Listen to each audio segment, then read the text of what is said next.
On June 25, 2013, Wendy Davis stood on the floor of Texas Congress for 11 hours to fight against the devastating anti-abortion provisions of Senate Bill 5.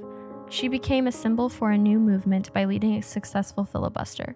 But Governor Rick Perry immediately called in a second special session to pass HB 2, which would ultimately reduce the number of the state's abortion clinics from 47 to just 6. I am the community outreach specialist with Planned Parenthood of Greater Texas here in Austin, and I was one of the many community organizers who was really active at the Capitol over the summer doing advocacy work, rallying people in Austin and people kind of statewide to turn out to the Capitol, register their position, offer testimony to combat this really damaging legislation. House Bill 2 had 4 provisions that it entailed. One banned abortion procedures after 20 weeks gestation. One put dosage and dispensation requirement or mandate on medication abortion. The third provision was focused on requiring that physicians who provided abortion services obtain admitting privileges to a hospital within 30 miles. And the fourth provision requires that all abortion care facilities meet the requirements of ambulatory surgical centers. We received an injunction to prevent the admitting privileges portion from going into effect, but that was overruled by the Fifth Circuit Court. When they appealed our injunction, they said that they think that the state is going to win the case, so they've kind of already shown that they're on the state's side.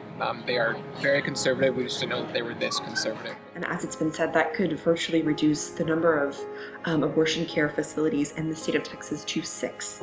That's why we're here today in Spider House. We're doing a marathon reading of Wendy Davis's Filibuster that was published into a novel by Counterpath Press. We let people sign up for it, and then they can read as much as they want to for however long as they want to. And the book is for sale today. Past the actual price of the book that you give to it go toward 4 different nonprofits that we have participating in this event. The great thing about choice is that females who want to carry their babies to term have that choice and right. And those who don't also have that choice and right. What gives the state of Texas, using thinly veiled language, the right to superimpose their narrow religious beliefs on every female in Texas? Entitlement and power. As a registered nurse, I've seen the result of backstreet abortions. We don't ever want to go back to those terrible days. I would never assume that I know what another person believes or wants, so neither does anyone know what is good for me or my family.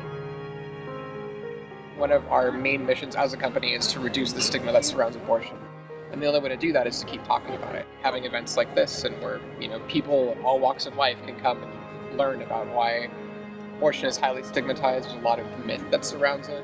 It's highly safer than childbirth. When you shutter these clinics and the clinic in your community closes and the next nearest clinic is 200 miles away, a lot of women who work multiple jobs are not going to have the opportunity to take time off of work to find childcare, to find transportation.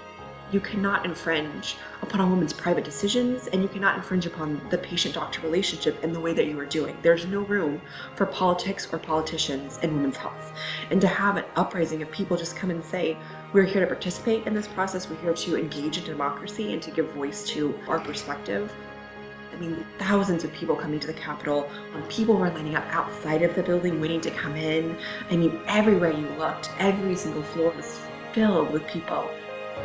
And that's why I have so much hope as Planned Parenthood and as just a ton of women and men and people of all genders that we saw come out to the Capitol this summer. We're to continue to fight this. This is far from over. I think that it can only get better from here, I would hope. This legislation has raised the ire of thousands upon thousands of women across this state, and they vote. Lieutenant Governor Dewhurst and those in the Texas legislature backing these bills need to start planning their retirement. Shame on you, Lieutenant Governor Dewhurst, and shame on you who back these bills.